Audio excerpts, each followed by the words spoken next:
Leero agenze mu committee ya local government nayangwa naga nti mine was an advice, it wasn't an order. So okulimiting esawa lwaki kibi nnyo nti mulina okunjogeza njogere emisuwa gy'obulago giveeko. Abantu b'amawulire industry ya mwenge yesinga okubawa ssente, buli lwe tujja okwogera muti okugyogerako why ninga muri abaana mubatwala mu rehabilitation. Mwami Balaam ayinza okuba nga alina omutima omulungi ku bintu ebimu nange kyokola kyatamanyi. Kakati challenge Mwami Balaam gyalina yeeyo nti ne bw'olaba omubbi ng'asika bw'ati gwe toyina right emutemako mukono. Government is not emotions. Government is a system. Therefore wokoze ekintu nga toyise mu system ogenda kusanga roadblock. Gwe kennyini abadde hero otandika okudduka ng'odda emabega bakuyita nga tebakyakulaba. Kati Museveni yalina okusayininga ku mateeka gonna si bwe kiri naye ate tekitegeeza nti asobola okusangawo etteeka lyonna n'akola ki ate parliament esooka kuliisa ate nga yasayininga. So that's how the system works. The problem now abantu gye balina is overzealousness, and the problem is nti ebyo byennyini bye balwanyisa ate system yebicreatings. Build a system with or without Balaam where accountability weri political will, the political will efficacinga institutions zonna ne departments zonna eza state. That's what we need, and these things can be done. Teli mubbi ayagala kubba misana ababbi bonna babba kiro kubanga bamanyi ssebugo wa morality nti kyakola kiki kikyamu. That's why bw'omukanga adduka nayo kimanyi nti waliwo abakkiriza ideologically nti no corruption aleta development. Kirize nti waliwo ebikolebwa ebitemporary ebyandibadde nga bizimbibwako naye nga waliwo ekikolebwa. Radio Simba Peter Kibazo mu studios gikwanjulira osibyeyo tya ampuliriza eyakoze olwaleero weebale wonna wonsinziro tuwuliriza tukwebaza okubeera ng'okola bwotyo. Peter Kibazo nembeerawo mu studio za Radio Simba okwanjulira program Olutindo. Nina Richard Baguma wiiki ewedde yali Manzaali nga bafunye obwa minister finally. Omanyi obutayawukana nnyo Baguma ono n'oli gwe baali bamye obwa minister bombi balina okubanga passport balina 2 oba 3. Kati Baguma obeera wano naye nga tomanyi oba Munnayuganda oba waawa naye nga twali wano n'essemuju nina ne Kenneth Kakande twali wano n'essemuju Baguma nga atugamba bwe tuba tuva wali eka nga tugenda kati wali e New York eka kosemuju wait a minute Baguma sebo gwoli waawa ate era waayita akabanga katono gaga nti omusajja oli nti naye oli eriddala yebadde waabwe eno si waabwe. Baguma buuza abantu nebaza Katonda nga bulijjo ntandikira ku Katonda omutonzi w'obuyinza obungi ate ow'ekisa ekingi kuba nga tukola ensobi naye yeebala okutukomyawo. Mbadde ndudde Kibazo nga sijja nga neetooloolamu nenkomyewo era nimwebaza nnyo. Njagala kwebaza abatuuliriza n'abatulaba. Kibazo eyo gye ntambulira olusi kimpitirirako tulinda bwe nakomawo ngamba kandi netoololemu mu kibuga ku bigere na abantu 22 banyimiriza okumbuuza tukulaba tukuwulira buli omu alina opinion ye. Olwekyo njagala beebaza nnyo abatulaba n'abatuuliriza okutugoberera. Kibazo naawe weebale okubeera nga olina olugezigezi bwe baŋŋambye nti oli wa lugezigezi. Ani agambye bamuyita sigala dyogera naye ate alina mutawaana nedda wamakufa Kakande kandireke Kenneth Kakande buuza abantu. Balamusiza mwana abatuuliriza leero mbadde nsoma amawulire leero jjo ndowooza leero ne batulaga nti omugenzi Munakatemba mukulu yes Alex Mukulu yalina lolo y'amaanyi mu kutandika Radio Simba naye alina statement gyakoze ngambo twatandika Radio Simba eno nga twagala ebeera ya middle class naye bwe natuuka ebbanda omusisi wa chapati musajja omusisi wa chapati nangandi sebo mwebale nnyo tubawuliriza naga what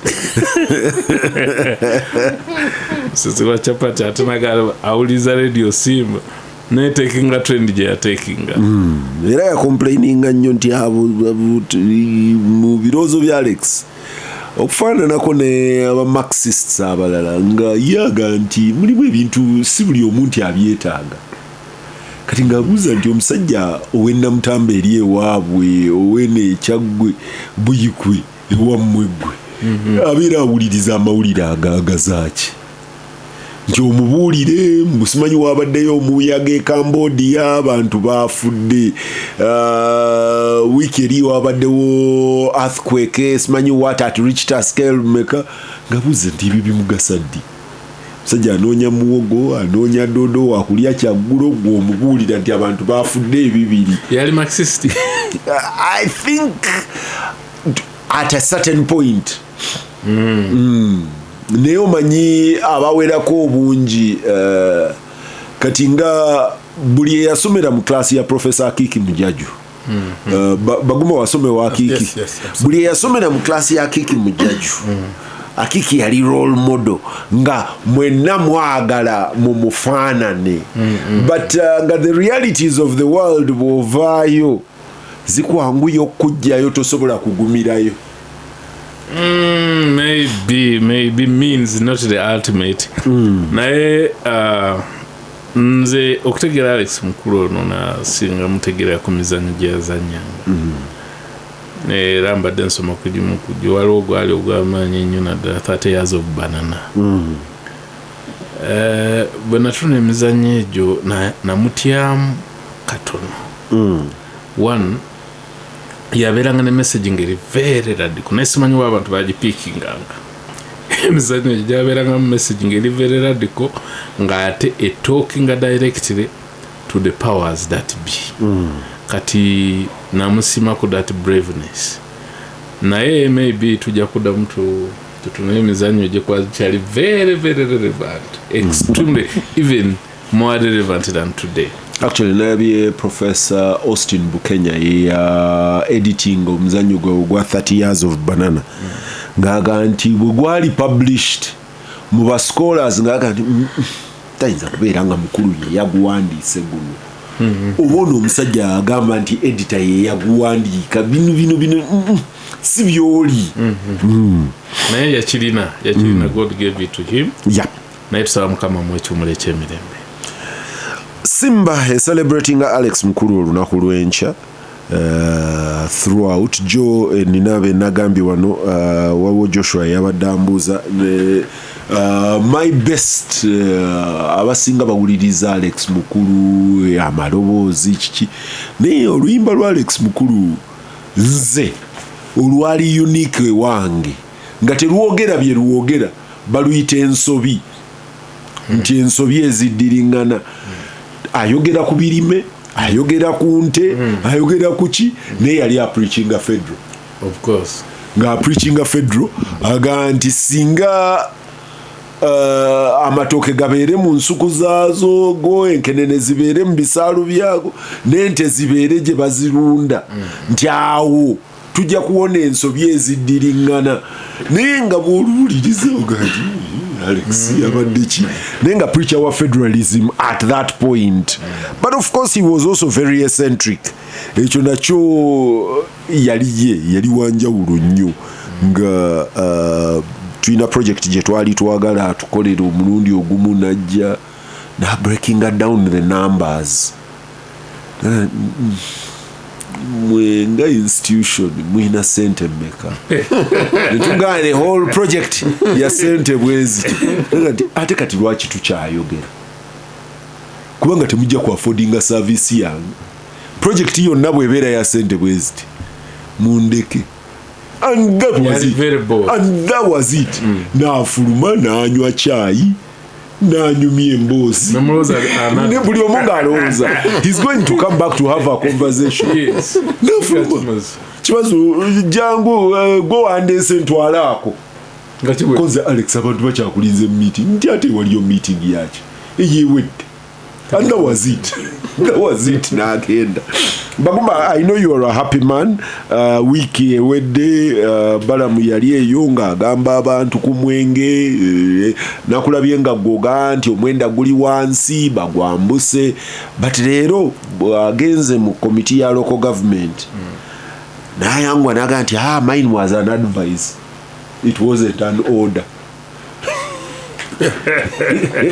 Wabadde mu committee ya local government ewa Nambozi nti eyo yali advice local government accounts committee nti njagala district zikole ordinances ezaazo okusinziira ku environment yazo nti yetafaayo district bwega nti ogwaffe gujja kutandika nga saawa emu ez'ekiro oba ogwaffe gwa 10 oba ogwaffe Baguma, is this a new halo on him? Namulabye n'awalala ngaga CID State House take over, nze I'm not an investigator.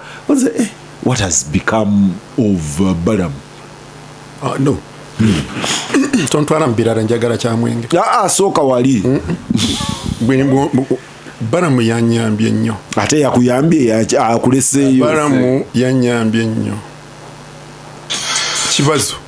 Maze emyaka emeka nga njogera ku ssaawa, nga njogera ku myaka, nga njogera ku package obuntundutundu bwe tupakingiramu omwenge, nga njogera ku kunywa omwenge onootamira n'ovuga, nga njogera ku advertising ne promotion mu masomero n'abavubuka ku kikwata ku mwenge.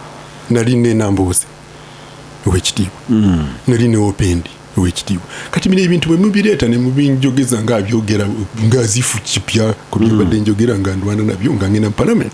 Gwe tewalinamu baanyi. Si bipya, sooka olindira. Tewalinamu maanyi, tewalinamu lobby capacity. Kyeva mwebaza nti kuva yayogera ku makya n'olweggulo mba ku TV ne ku radio. Ensonga zezimu zenzize njogera ku mwenge. So kyayo nerena nagambye bwe musinkana nja kumuwa haga nga haga eyo yakumwebaza. Mwami Balaam bwe yagenze mu byalo n'asanga nga kyetubadde twogera nti PDM ekisinze okujanda mayininga si kintu kirala kyonna mwenge. Ate gutya omwenge gwingira gutya tewali trading center gyoyitako.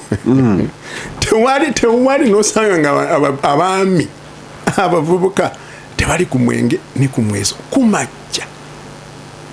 Abo bowakakadde bagende bakoliki bajja kuzinywa. Tuleke kwebuzaabuza kwerimbalimba. Kakadde ke katono oba kunywa kyekizibu oba byombi. So Kibazo kankwe kyokulabirako. Uganda ly'eggwanga ekitongole ky'amawanga amagatte ebyobulamu kitugamba nti lyerisinga okunywa omwenge mu Africa. Kati njaga Zambia tusinga. Tuli number 1 Kibazo. Tuli number 1 mu Africa abakuna mu world. Yes. So njagala ongambe nti kati gano maka ga mwami Kakande ku kyalo ekyabatadde nkibadde simanyi kyalo kyavaako nti amaka ago ge gamanyiddwa ge gasingayo okunywa omwenge ku kyalo nti ekyo kyekitiibwa kya mwami Kakande. Really? Kibazo nti mutamani wa Kibazo yamanyiddwa ku kyalo yasinga okukuba endeku. Ng'ekyo kyekibasinga okumutegeerako. Oyo ajja kugyewa yanjule. Really? So tuleke kubisaagiramu. Number 1 alternately mu ranking Uganda oba Seychelles. Thank you very much. In Africa, so number 1 Uganda or Seychelles, then nozaako Tanzania, Burkina Faso. Omanyiddwa ku kyalo kwobeera nti ewuwo be basinga okunywa ekyo kyekitiibwa kyo. Really Kibazo. So tuleke kubisaagiramu ebintu bino bye twogera. But Baguma, bigger picture. President Museveni yakaze etteeka. You see, Balaam is a member of the cabinet. Ya Mwami Museveni. Deployed by the same gentleman. Mwami Museveni yakomyawo etteeka erifuga budget. Ngaga nti wait a minute, etteeka lino mulizzeeyo. mu misolo gye mwataddemu gino emisolo gye mwatadde ku industry y'omwenge kuba baali batadde ku spirits high end spirits eziva ebweru n'ebiralalala naye nti mugenda twonoonera n'aligoba emu ku nsonga zeyawa zaali clearly nga ziri awo ku mwenge kakati ani atayogera ki neryetaaba yasooka kuligoba mpaka we twafuna chance ne tumunyonyola n'alisayininga ani lawyer wa kampuni z'omwenge ani atuuka ewa president first n'atusookayo yani nze nkakasa nti singa president funa audience naye tujja mulaga kyetusaba for example muteeka nti omwenge gwonna gulayisinsingiwe ffe Kibazo bwe twali tukula gulwa gulayisensingaako omulamba ani agenda ogulayisensinga mbadde nkyakugamba nti bwe twali tukula ow'omuluka bwe wali ogenda okuyisa tonto okusogola wagendangayo n'omugamba n'omutwalirayo akadomola nti ngenda kusogola obwato bagiriranga mu bwato bubiri nga newa waffe nkukonjeru mbarara north ebbaara zaali mu kifo nga bakiyita mu kibaati nga nzijukirayo mu kyalo omwe yatundanga omwenge nnyo nga bamuyita Mary ai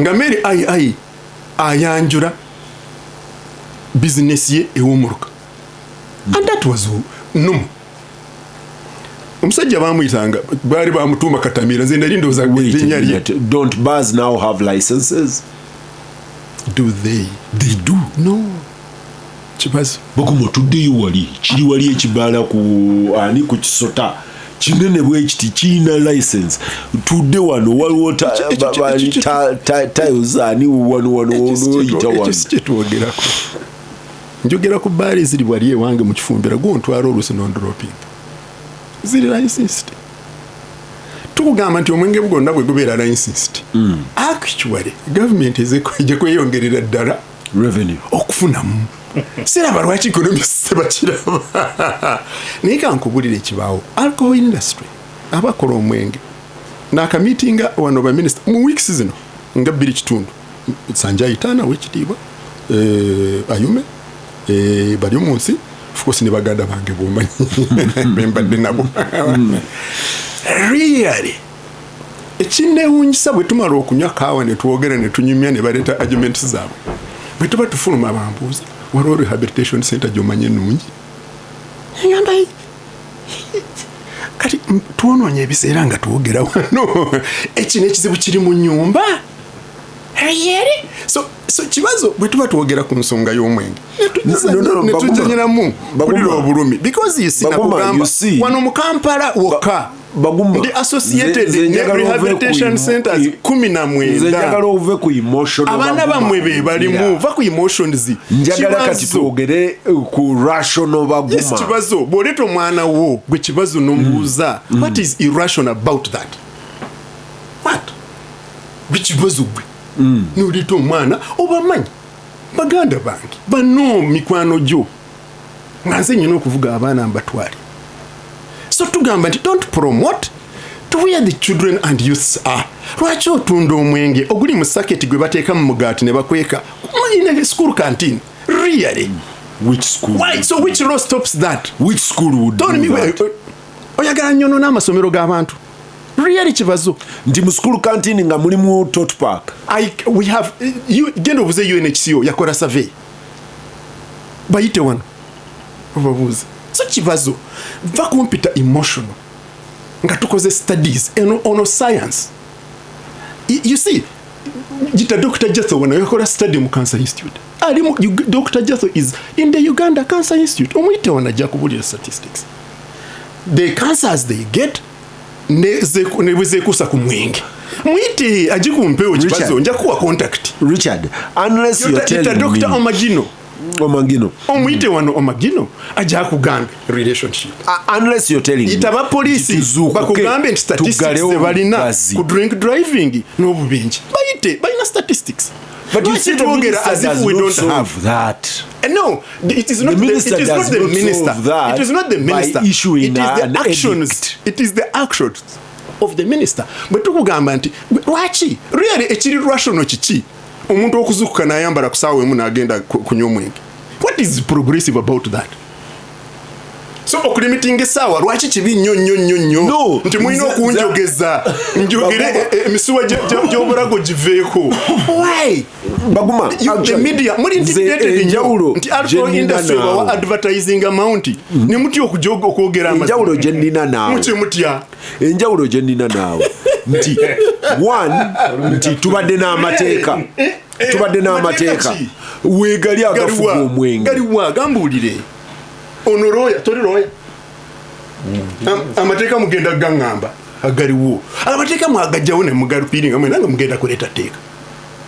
Ne mungamba nti mwaleta ekiteeka ekifune ki-repealing ekkadde.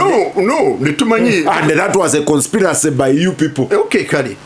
Conspiracy yafika egende mu maaso. Lwaki temugireka? Conspiracy negenda mu maaso. Lwaki mugirwanyisa? Abantu b'amawulire industry ya mwenge yesinga okuba wa ssente. Buli lwe tujja okwogera mutya okujoogerako. Why? Naye nga muri abaana mubatwala mu rehabilitation. Ampuliriza Lutindo Kakande. Oli kyeyatidde okwogerako is the sudden halo ku minister eyazze naga nti kakati bino tesikyabikola bwe nti. Has the minister wisened up along the way? Twali wano. Kyerede bete temugenda giteeka ku mwenge mujja giteeka ku minister. Mwenge gwigubasaso. No raising ensonga eyo. Naddala nga yakaisa regulations ezo. Ne tugaa regulations ezo ze mixed grill. Naye fundamentally mwami Balaam ayinza okuba nga alina omutima omulungi ku bintu ebimu nange kyokola kyatamanyi obanga approach tagimanyi. Omanyi government is government. Government njagala ku ekyokulabirako olaba ekizimbe kya radio Simba kino. Government eyinza okuba nga eyagala kigula obukadde 10. Okiraba mwami Kibazo. Nayita mu process ne babidinga ne kigwera ku bukadde 10. Gwe Kibazo noganze nja kugera nanyini kizimbe akituwe ku bukadde 7 actually nakkiriza. Nenga toyise mu process bakusiba. Government ono mutaasiza obukadde 3 bakusiba.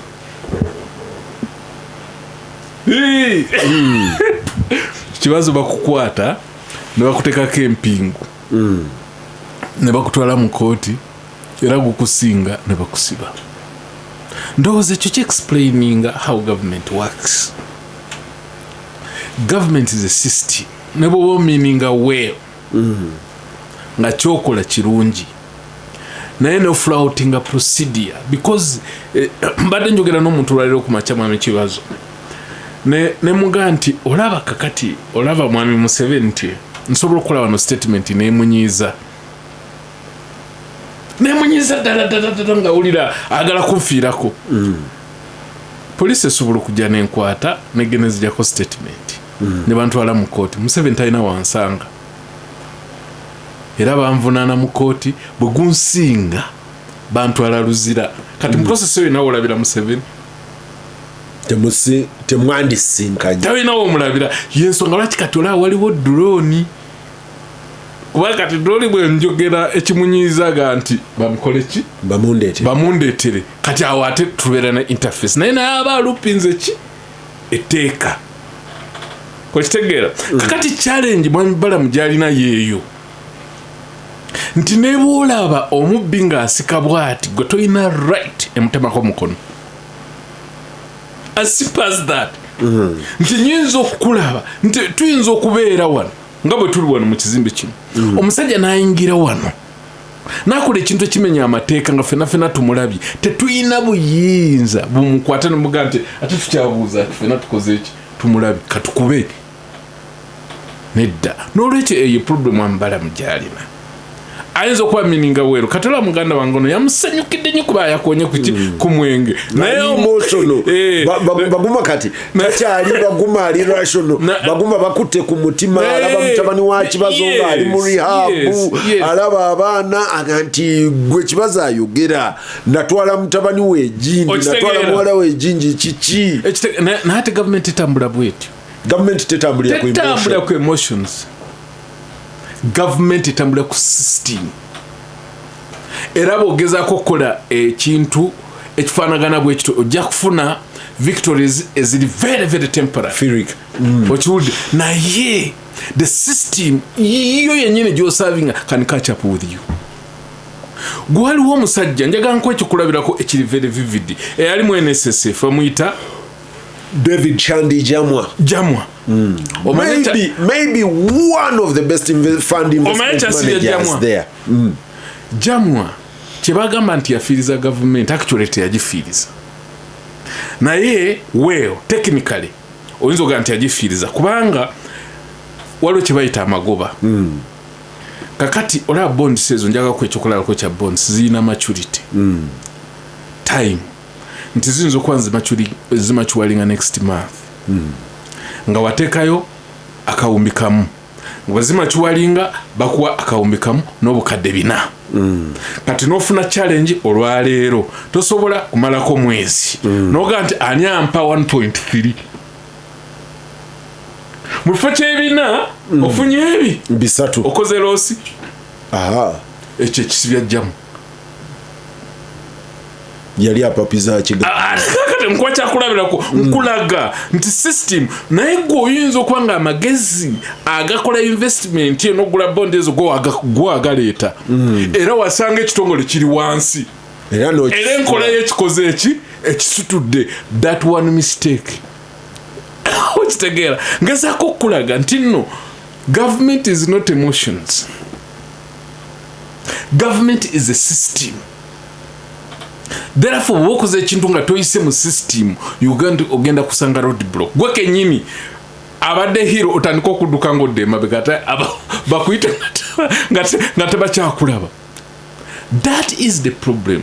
Muganda wange Balaam gyagenda okwenkautalinga olaba government zibeera wano mu Africa tulina ekintu tukiyita advisors naye tetukikozesa ekikubeeza na advisor mu finance mu health mu mateeka nti buli step gyogenda okuteekinga musooka kutuula gwe amateeka tubuulire regulation eno gyengenda okuyisa obuyinza obugiyisa njirina eyinza okusoundinga very sweet n'engalo ne zivuga naani agiyisiza ne batuuka ne bagaa nti awo abadde obalaatamu kati ate n'obuyinza nyinza okubeera nabwo ne procedure nga nfu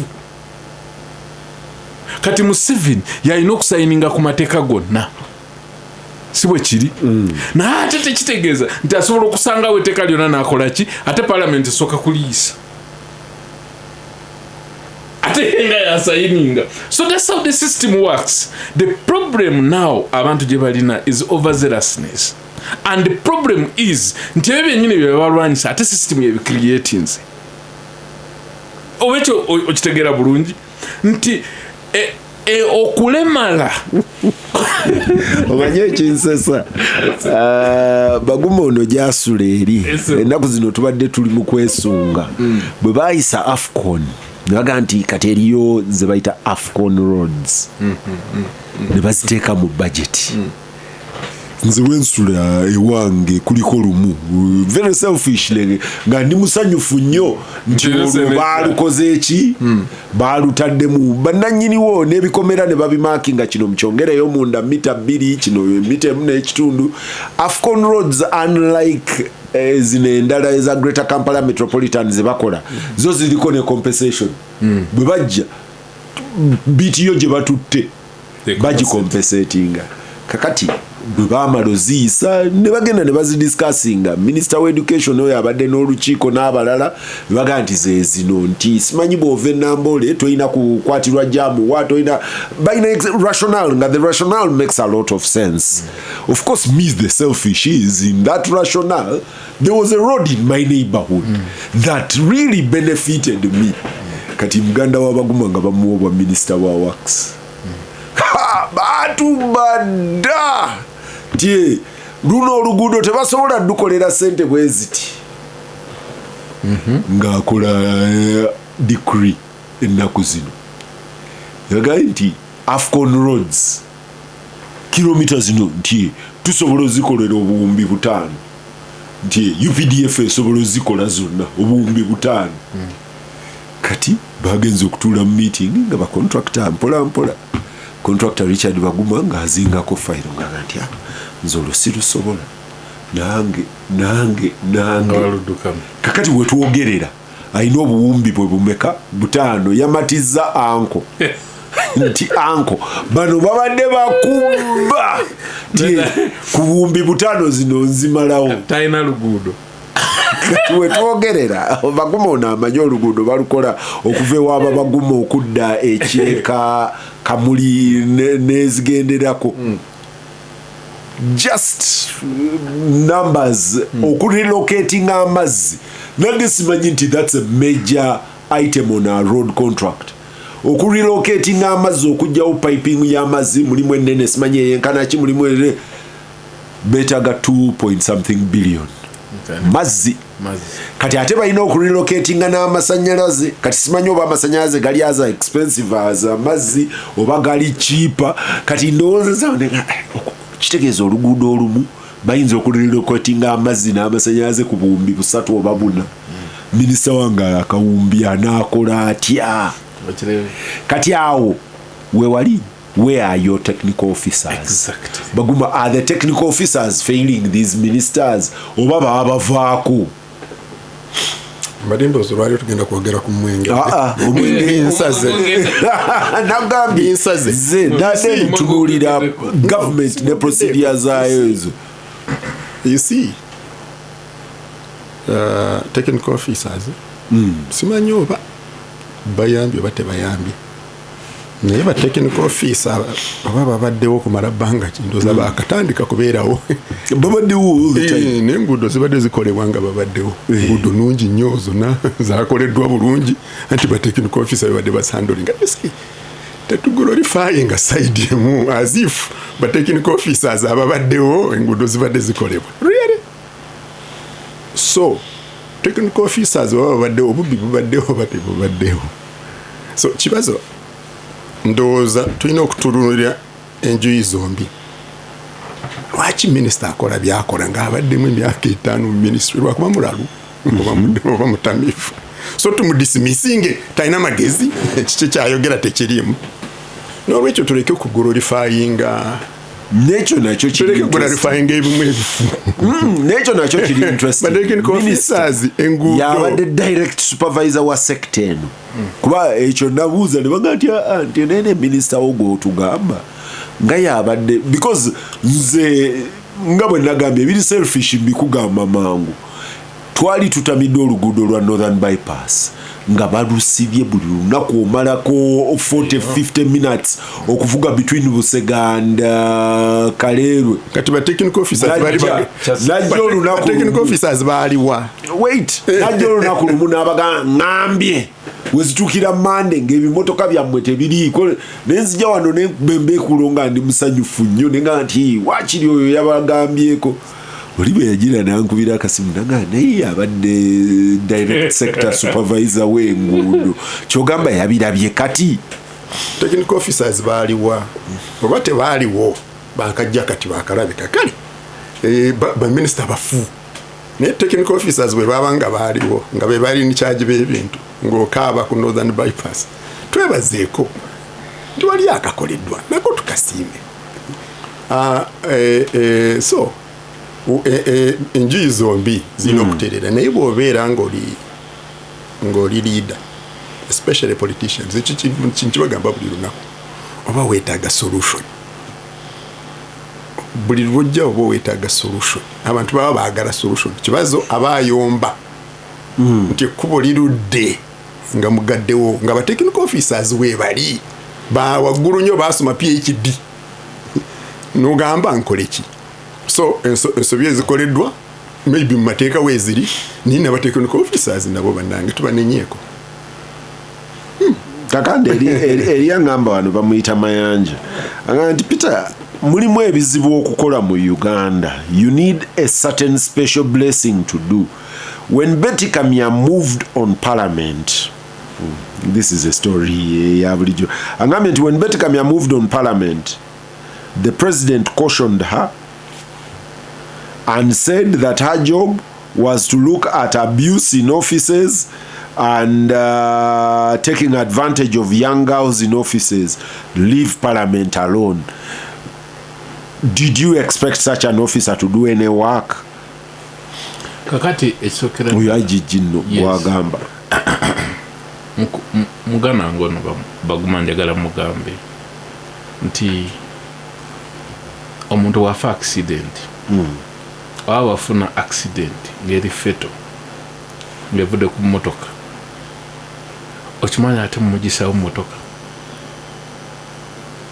obantegereka omuntu afunye accident ku lwe Masaka mu motoka emotoka zireta accident naate emotoka gye muleeta emudduse muki mu ddwaliro oyo ye technical officer ekizibu kiri mu mwami oyo kyayogedde ate ffenna tukimanyi corruption atutuusiza wano can only be fought when there is political will to fight it.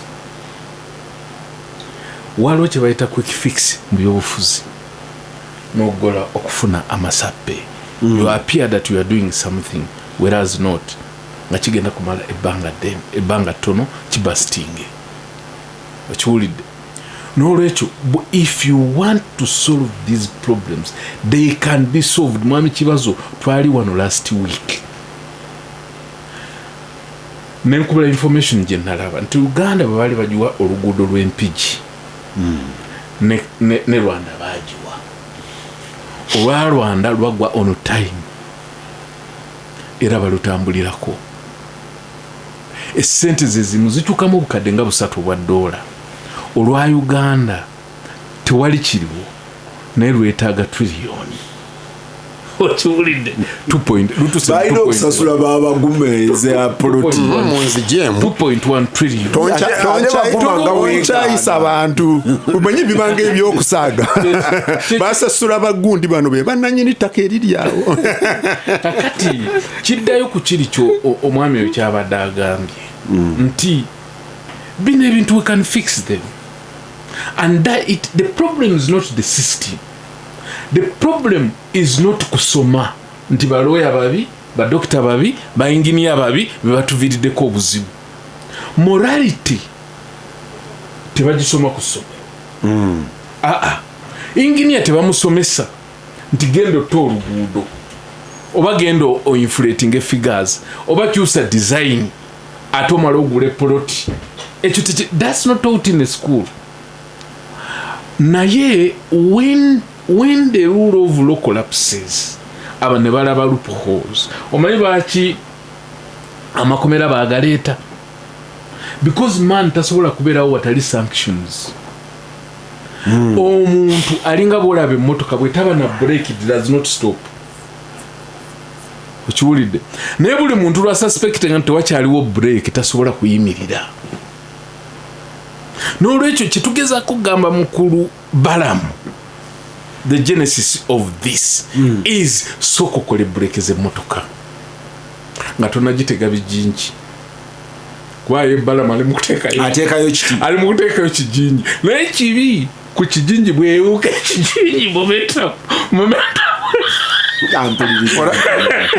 morality abeera mulungi ku paati emu n'abeera mubi ku mwenge. Lwaki tetukola ne morality n'abeera ku mwenge? Lwaki morality abeerawo ke saidi eno? Morality tumuleke ku mwenge tumuteke ku saidi. Mwami Balaam kyageza kukola ekyomwenge eyo nayo quick fix. It's not a long lasting solution.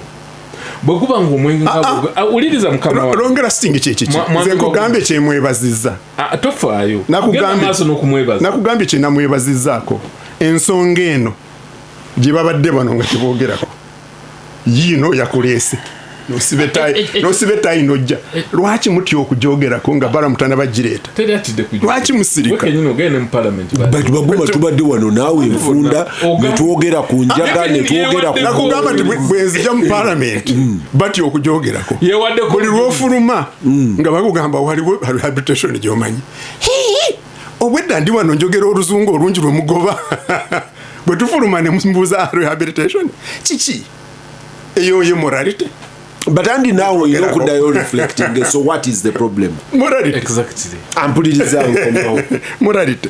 Radio Simba Peter Kibazo mu studios ojiko anjule Kenneth Paul Kakande ne Richard Baguma. Richard Baguma siche yunese nyonja akutumidde. Bamu transferings. Ali Rubanda. Bamu transfer. Bamujaye no wagulu. Bamusembeza ne bamusembeza. Mbadde manyi ali ludda eno bayitayo wawala naye ngambye ali Rubanda. Nti era atuwuliriza bulungi nnyo. Era akkiriziganya ne Kakande. Nti Kakande mutuufu. Gavumenti yasikira enkola y'amateeka erwisa obwenkanya. Simanya oba wabeera akkiriziganyiza ne Kakande. Oyo bw'ati bunne. Gavumenti yasikira enkola y'amateeka erwisa obwenkanya. Nti procedures nyingi nkoppe bukoppi. Ono bamuyita Sustain Kibuuka. Sustain Kibuuka agamba Baguma, where dictators have decided to fight corruption, they've bitten into the meat and it worked. I won't mention a neighbor for whom you know, but several of them decided that this was a route to go and it worked for them. Where democracies have worked, democracies also give you solutions to corruption. So there is no in between that we can say that because we are very democratic that we are corrupt or because we are dictatorial. It is the will of the leaders. And this sits and lies with the president. Sustain Kibuuka. I agree. Very simple. I have agreed many times. Perfect. But like I told you, my discussion today was not on corruption. It was on the corrupt morals who hide behind, who hide and fear. Talk about Argo. That's the corruption I'm tackling. People are corruptly fearing to talk about. Now there must be will. There must be a will. Yeah. To do what? To talk about corruption, to talk about alcohol, even to handle that, to talk about. Why are you fearing to talk about? Why? What's the problem? It's very corrupt. Totally morally corrupt and procedurally and practically corrupt. Really. Abantu abasinga, let me tell you, mukulu Kibazo. Encha. Lwakusatu. Senga President avayo.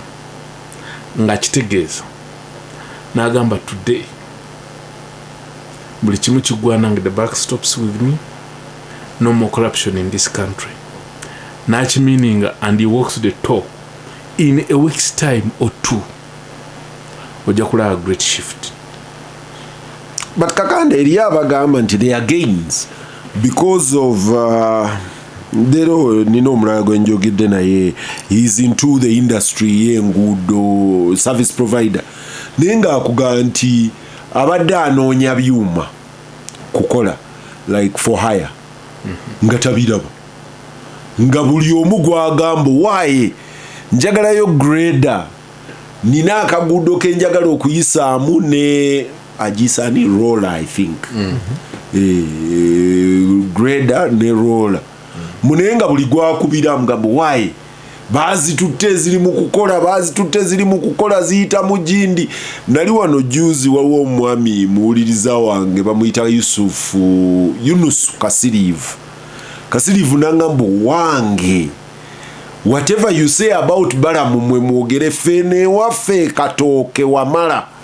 For the first time in over 27 years Nansana municipality etuyisirizaamu grader oluguudo erugradinze erufuuyira amazzi ne bawuza nti erutereezezza kunzi ate Balaam ajjamu wakiso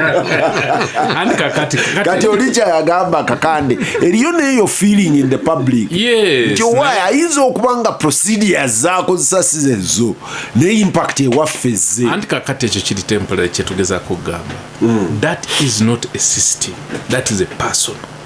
Netuba to stretch nze to that end. It is a person. That means Balaam bwana batajja tewabeerewo okitegeera.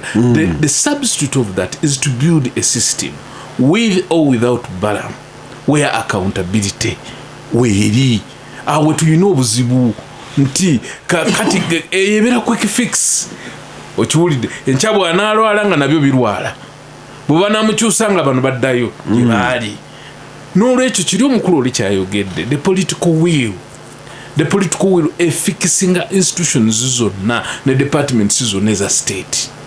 That's what we need, and these things can be done. Teri mubbi ayagala kubba misana ababbi bonna babba kiro kubanga bamanyi ssebugo wa morality nti kyakola kiki kikyamu. That's why bw'omukanga adduka naye buli lwolekawo oluumu omuntu akolera ku sanctions ne Katonda yagaba ogaana okukola kino, this is what is going to happen to you. Waliwo ekitabo bakiri mu Bible bakita Deuteronomy kikuleetera ne kiganja kukola kino.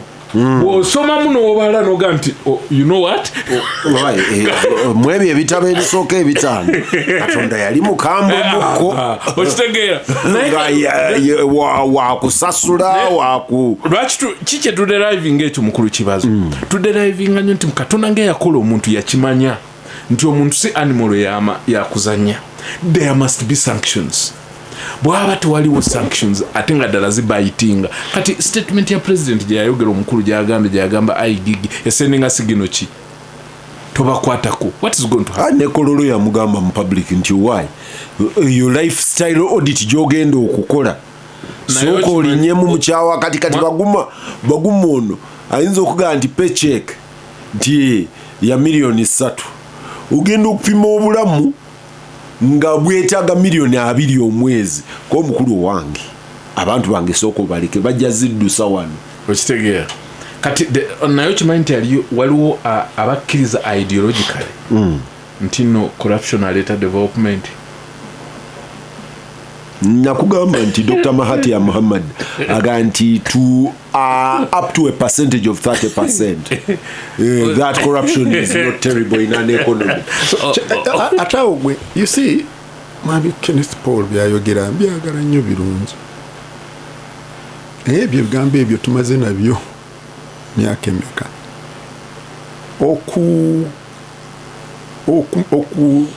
okukola okudismissinga efforts is temporary kale katuzire temporary abantu ze bakola okuleetako obuweerero oli nakwebaza mwami Kasirivu ne tuzidismissinga tezirina makulu tezirina kinenze ndakyo ndooza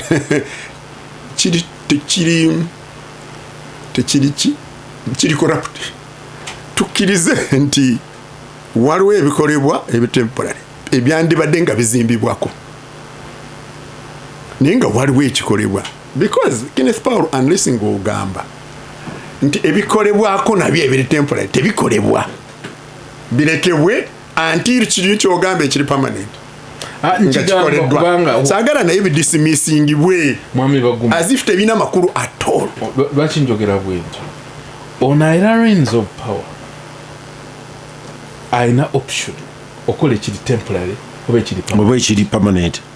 I'm telling him, why do you buy choice? Twakiriza kwekyo nekyenjagala naawe okirize nti n'ebiri temporary binako kyebiyamba ku bantu saagala kubidismissinga kamazina kino kitegere bulungi. There is a difference between going to the market, buy meat, cook it n'ogiteeka kamasu. Emmese ekalya ngeroza it is temporary, it is good, wagitereddeko mmere kukola ki kulya, but what happens bwelya akanyama kamasu? No, you see, your comparison for me, it is disingenuous. No. That's what is happening. It's untruthful. For me. Abayina political will to do that. Otherwise, Kasirivu, teyandi badenga yebaza.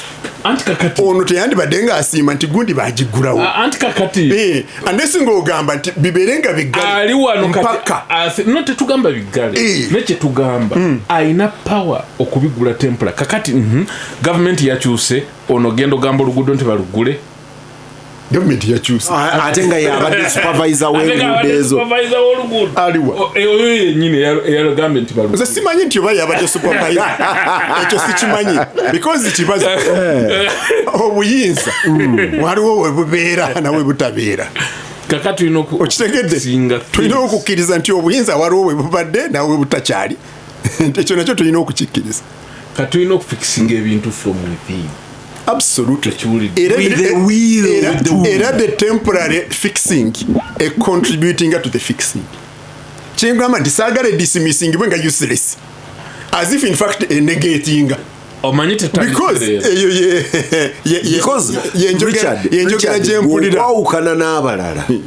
the corruption in the road sector or the infrastructure sector spiking okuva lwe twagamba nti mu myaka 10 egiddirira ndoza yali MTF sijukira which MTF ya indicating nti mu myaka 10 egiddirira tugenda ku investinga sente mu sector y'enguudo. By that time twali tutandika ne trillion nga bajogera n'ogitya nti a trillion was the baseline tutandika okwambuka waggulu kuzetu investinga mu nguudo nga the projection is if we do this massive investment within 10 years it will support an economy that is growing at twali tugenda kulira ku how many percent I don't remember the growth rate je twali to projecting kati olwaleero be economists ba government bakugamba nti noogeza n'okula ku projected growth rate eyo tetulina capacity ya nguudo esobola ku handlinga that growth and development. Growth actually not development, that growth oli atugamba n'otugamba nti if we hit 80% growth tuba tulina okugenda Kenya tubazimbire ku nguudo because without a board, without a port you need to be able to evacuate this development. Bino bye mutugamba bwe mwali mukola MTF mwanti sente z'enguudo zaalibwa zaabula. So Baguma, at that level nze kyembuuza, where is the will? Because the will that decides I want to invest baseline $1 trillion shillings and then go up should be able to complete the cycle with the other systems that take us there. Atenze okwawukana ne Kakande. Omanyi bano ba Kakande bagenda ne babba UID ne bagitwala mu ba socialist ono ne Mabike. UID was a right wing grouping. Mwe ba leftist mwe mwayono na UID. Nga mutandise okufuna obusente bw'aba socialist. Omanyi Republican Party bwe yali left wing party. Naye nze nzikiriza. I cannot even do away with corruption completely. Ndi wali awagamba nti allow a bit of it, control the outside leakages, provided the economy benefits. Neyo wiru eliruddawa ekkiriza Baguma nti ate Baguma bwazibba azitwala as investing ku Marina Dubai. You see, never nga system. Nga it is the main thing. Bwana Kakande bwe yali mu UID yali mu kibiina ki? Kati yali mu kibiina ki? Agambe UID. Bagambe UID. Yali kibiina ki gye batwala ne baba ne bagikola ki? Bagiba yali ya kibiina ki. So you see people, enkyukakyuka zibaawo. Obeera n'ekiruubiri lwakyo. Bulijjo Kibazo nkugamba vehicle. N'olaba nti emmotoka tetambula, n'ofuna mmotoka eno n'otambuza ky'obadde oluubirira. So bw'oba wali olaba nti UID yali rightist nefuuka leftist oba ki ne bagitwala, baali bagezaako okuvuga ekintu kyabwe kye baali baluubirira. Vehicle esobola okuba nga ebatuusizza oba bakyavuga bakyali mu lugendo. N'ekyo ekyo kyekisooka ekyokubiri. Tuze nga twogera ku corruption. So sagala tugyogereko nga gye tubadde tetwogerako. Kyenzirayokko kwe kugamba nti bwe mbanga ndi mulwadde wa kansa toyagala kumpa painkiller lwakuba tamponya era sigenda kuwona isi kiringa kyempulira mwogera nti ono eyakozeeko keyakozeeko ffe tugamba nti kyetwogera kati omulwadde omuwadde painkiller naye togenze full distance ga nti neddagala kandireeta erijja omujja anti mulinga abagamba ne painkiller togimuwa ekyo kyembagamba oyagala kussa painkiller nga ddagala no painkiller ddagala because emanaging a pain kyetukkirizaganya ffenna nti tugende beyond painkiller tukole naturation bwe tuba tugirina curative naye tuleke ku dismissinga painkiller as if teyina makulu ekyo kyenkola kikyendiko tuleke kwogera as if nekyo ekikolebwa kiri meaningless kiri valueless kiri impactless. Ampuliriza Lutindo eriyambuza wano update anga nti Kibazo leero Kakande teyatuwadde update kooti Muwanga Lukwago Muwanga bamukomyewo nga 25 in 10 seconds ekiriwo mu kooti ya Muwanga kiri nti bwe twatuka mu kooti okumaliriza okusaba bail ate prosecution lwe ludda oluwaabi ne luleeta issue y'abannamawulire okuva mu kooti obutaba waayo live coverage eyo nefuuka ensonga ne tukola submission kweyo ne batongera n'olunaku olulala omulamuzi n'agamba nga kati mwagiwinga ku Kibazo baleete kamera live oba tebaleeta era omulamuzi n'agamba nti ebya bisoke bidde wabbali bisoke kwatwamugabe twali bitwalidde omunaga temutabula bino ebya beero bigira bino kansoke ntafute kino era entapute janga 25 mu kooti kabana amala okutaputa ebyo ate mulyoke muddeyo ate Elias ensonga Elias ekyalimu omuziziko nti twakola bail application neegaana etteeka liragira kola bail application mulundi gwa kubiri era nayo okwagala okufaananako n'eri omulamuzi bwe yali awa kubanga ekyalimu nti omulamuzi yalagira baleete ripooti yegundi y'omusawo ate ono bwatuka okuwa rulingi naga nti ripooti yayina kuva luzira Rifaro eve Mulago baddeyo ku health center 3 ampuliriza Baguma wano akyatulooza ku bya mwenge